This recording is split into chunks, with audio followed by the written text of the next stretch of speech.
Let's start by talking about what you're going to need for this course. First off, you'll need a computer that's capable of running Adobe Premiere Pro. You can find all the current recommended hardware options on the constantly updating Adobe website, which I'll leave a link to in your reading materials. If you're working at the minimum requirements threshold, then you're probably unfortunately going to experience some slowdown and potential crashes.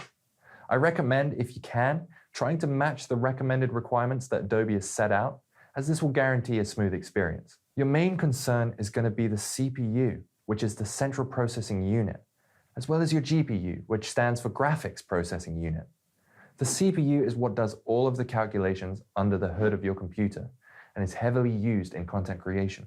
Meanwhile, the GPU is your graphics card, and if you have a gaming PC running new games, then you should be absolutely fine in this department. Apple's MacBooks, especially the ones running on Apple Silicon, are also editing beasts. Your hardware is super important, and if you can, I highly recommend investing in a good PC or a Mac. I know these things are expensive, so if you're working on an older machine, don't worry too much. Slow and steady can win the race, but you will need to make sure that you are saving your work as often as possible in case of potential crashes. The second thing you need is a Creative Cloud subscription. For this course, you're only going to need access to Premiere Pro.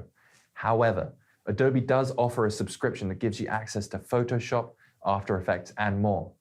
And once you start taking the next steps on your editing journey, you may want to consider getting access to some of these apps too, as they will be essential tools in making thumbnails and furthering your videos. If you're a student, then Adobe offers some really good discounts that will save you loads of money. And I'll leave links to these in the extra materials included with this course. Next, you're going to need some actual footage to cut up.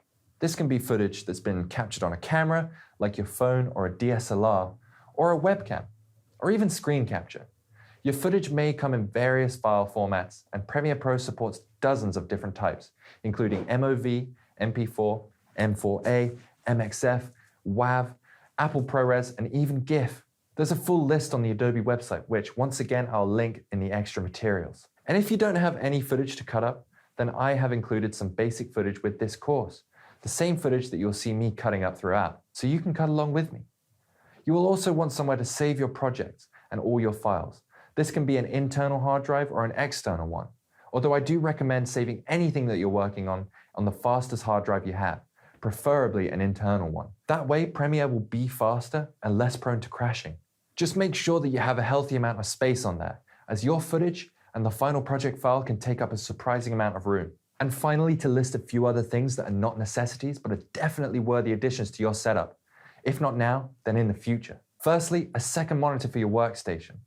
This will be extremely handy for juggling multiple panels within Premiere Pro, so put this at the top of your priority list. Next, if you're doing a lot of voiceover work or recording yourself playing games, you're going to want to use a good microphone. Using your computer's mic or your headphones microphone is a good solution, but eventually you will want to improve your sound quality, and a mic is well worth investing in. I used to use the Rode NTS USB mic, which was great, and it only required one USB hub. You will also want some good headphones or speakers for sound mixing, another essential part of your videos.